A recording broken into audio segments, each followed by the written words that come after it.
Hi everyone, welcome back. This is just a quick video. Well, hopefully it's a quick video. We left off last time, depending on the schedule of the uploads, where we modernised the GM Scar. And the problem that I ran into in that video was that when we were applying this front block for the rail, it was squeezing together the receiver, which was jamming up the bolt. So this part is actually slightly slimmer than the original one.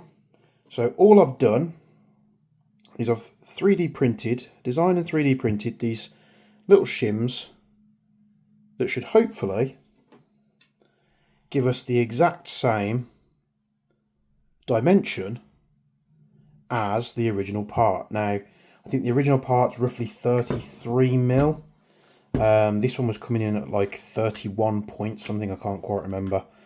So we split all the differences, and what we're going to try and do is see if we can hold this in place, fit it into the scar, and hopefully these little shims, now you could probably super glue these in, but I'm just going to try and line them up and see if it's an easy thing to do, because if it isn't, then it's going to have to be like a maybe super glue them to this part and then get it in afterwards. Now it actually isn't going too bad, seems I'm having to hold them both at the same time. So you'll see there, you've got one in, got the other in. There is a specific way these shims go so that when this block sits in to the receiver, the little shims will have the hole in the correct place. Now what we might have to move that about a little bit with the screw. So we'll take the screws like we did last time, and we're just going to thread them through that little hole in the shim.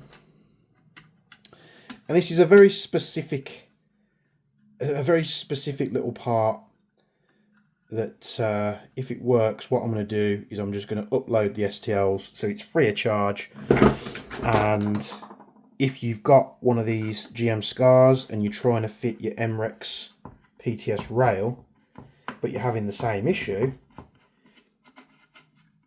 they literally cost a couple of pence. It's hardly any material at all. It's not even like a millimetre thick, I don't think. I think it's just under. But what we should be able to do now is torque these screws down. Famous last words if this doesn't work.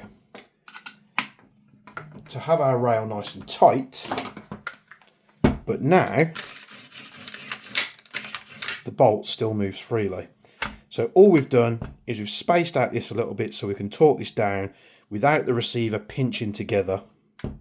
And then what we can do is we can just go ahead and reassemble this thing. I'll slide that on first. We do need to attach the we do need to push the barrel in. It was confusing me there why it wasn't lining up. Let's take that back off. Let's push this barrel in first and make sure this is lined up. So we line that up there, take our T20 and we screw in the main block here where your hop is, and all your adjustment dial and such. And I have found with these GM Scars that this isn't an MREX problem, but it's more of like the GM Scar issue. And I'll show you what I mean in just a moment. It doesn't matter whether you've got the original parts on. I did notice this before. We'll just tighten these main mounting screws up first, so we've got that in place. Because the thing that I noticed with my Scar is the front sight post, it sits slightly off to one side.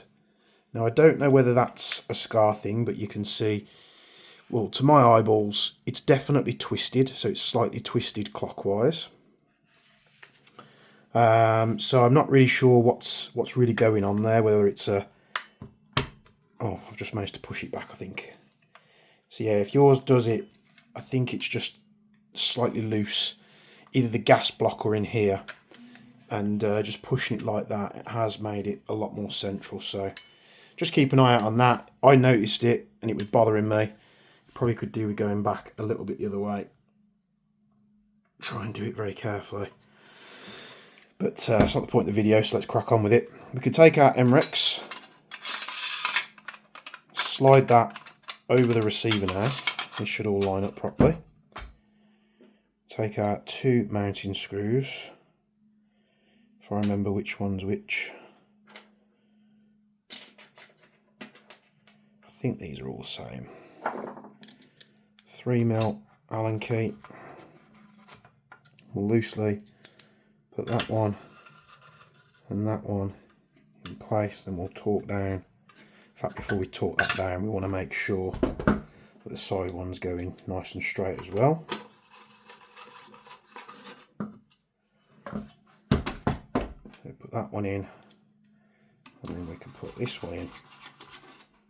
So there hasn't really had to be any modifications. A few people do say you have to modify these.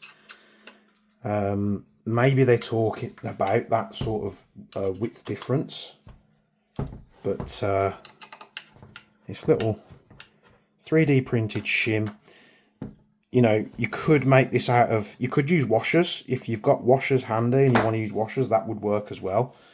I just find with the little 3D printed shims, they have a little bit of compression with them being plastic, and bolts nice and smooth. And take the lower receiver, we can smack that back on, and we can take our Difrico Tiger Claw. What's annoying is we can't leave this fitted when we're removing the rail because it gets stuck on here when we try and slide it off. So I'm going to have to try and do this in a way where I can see the M-LOK nuts, just to make sure they're orientated correctly. So we just look through the gaps in the rail, and now we have a fully torqued up MREX rail system, and there's nothing having to be modified that's irreversible. It's nice and tight, and it doesn't bind up the bolt at all. So there you have it.